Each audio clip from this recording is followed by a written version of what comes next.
ko na naghahanap ka ngayon ng pagkakakitaan. Malamang isa kang OFW o empleyado na nawalan ng trabaho dala ng panahong ito. Pero bago ang lahat, alam nyo ba na simula nung tumama ang pandemya sa ating bansa, ay marami talagang negosyong naapektuhan, lalugi at nagsara na nagresulta sa pagkawala ng trabaho sa marami sa ating mga kababayan. Ngunit, merong mga negosyo na malakas kahit sa gitna ng panahon ng pandemya, gaya ng mga health and wellness, na dahil sa kalusugan ay dinagsa ng ating mga kababayan.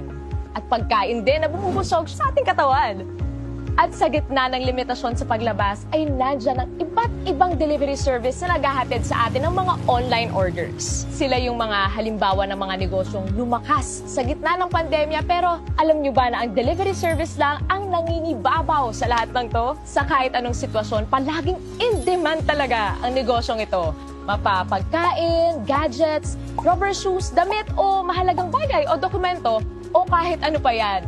O gusto mong matanggap o maipadala ka agad, sa anumang oras o panahon, talagang delivery service ang kailangan. Sa bawat pag-ikot ng mga motor ng delivery service na makikita mo sa iba't ibang lugar ay katumbas din ang pag-ikot ng ekonomiya sa ating bansa. Ang delivery service ang isa sa mga buhay ng ekonomiya. Mula noon hanggang ngayon, pagkakataong kumita dito ay palaki ng palaki dahil sa demand sa serbisyong hatid nito. Alam nyo ba na ang operator ng delivery service ay kumikita ng 20% sa bawat delivery ng driver nito? For example, meron kang sariling delivery service na negosyo. Kung nag-average ang rider mo ng 500 pesos per delivery transaction, aba, may 20% na kita mo doon ay 100 pesos. At kung nakaka-10 delivery ang rider mo sa isang araw, meron kang kita ng 1,000 pesos bilang operator. Ngayon, kung meron ka namang 100 riders, ang kita mo sa isang araw bilang operator ay nasa 100,000 pesos.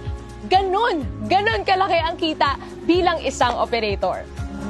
Paano nga ba maging isang operator at magkaroon ng sariling delivery service na negosyo? Hindi biro ang magtayo ng isang delivery service na negosyo. Unang-una, kailangan mo ng malaking kapital na mahigit 30 million para iset up ang opisina at maghanap ng mga empleyado para sa operations nito. Pangalawa, kailangan mo ng isang IT company na gagawa ng software at operating systems nito na nagkakahalaga ng mahigit 50 million para iset up at i-maintain taon-taon. Pangatlo, kailangan mo kumuha ng iba't ibang permit para sa pag-operate ng negosyong ito. At pang-apat, kailangan mo pang mag-set up ng iba't ibang opisina para sa mga iba't ibang lugar na mag-ooperate at kumuha ng mga permits para dito. Mukhang mahirap maging operator ng isang delivery service na negosyo dahil sa dami ng kailangan, lalo na sa kapital. Pero ngayon, posible na. Worry no more dahil nandito na ang isang delivery service company na pwede kang maging online franchise operator.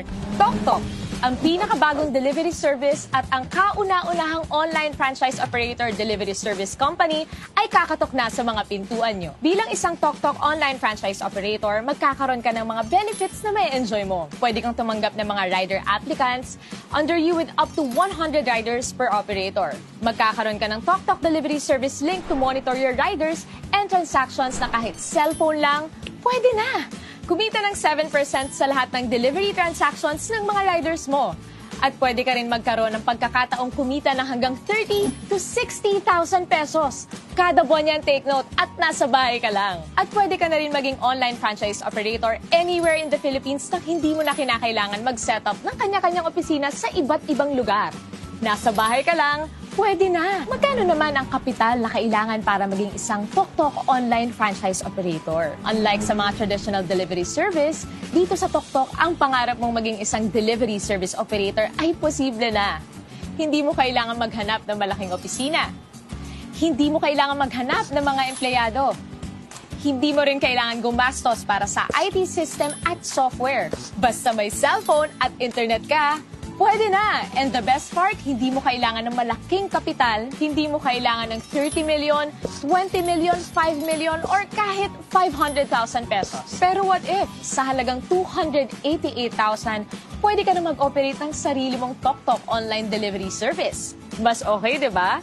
Huwag ka muna mag-celebrate dahil naintindihan ni TokTok ang pinagdadaanan ng karamihan sa ating mga kababayan sa panahong ito. Kaya from 288,000, ginawa na lang nilang 58,888 ang kapital para maging isang TokTok online franchise operator. Kaya Operate na agad! Dalawa ang paraan para kumita dito bilang TokTok Online Franchise Operator. Una, magkaroon ka ng personal delivery link na pwede mong i-post at i-share. At kapag meron kang kaibigan na nag-book gamit ang iyong personal delivery link ay 3% ang pwede mong kitain. For example, meron kang average na 150 bookings sa isang araw at nag-average ka ng 150 pesos kada isang booking. Pwede kang kumita ng as much as 20,000 pesos per month nang nasa bahay ka lang sa tuwing may gagamit ng iyong personal delivery link. At ikalawa, pwede kang kumita ng 7% bilang isang TokTok Online Franchise Operator mula sa delivery ng iyong mga rider. Pero hindi pa tayo nagtatapos dyan. Kapag decided ka na nasubukan ang negosyong ito, nandito ang TokTok para makatulong sa inyong lahat. For a limited time only, pwede ka nang maging isang TokTok Online Franchise Operator for a special and limited promo price na 16,888! All in na yan! Wow na wow talaga! Tandaan, promo lang to at kung gusto mong simulan ang negosyong ito para sa mga iba na nakaka-excite na impormasyon, kontakin mo lang ang taong nagpakilala sa'yo ng negosyong ito.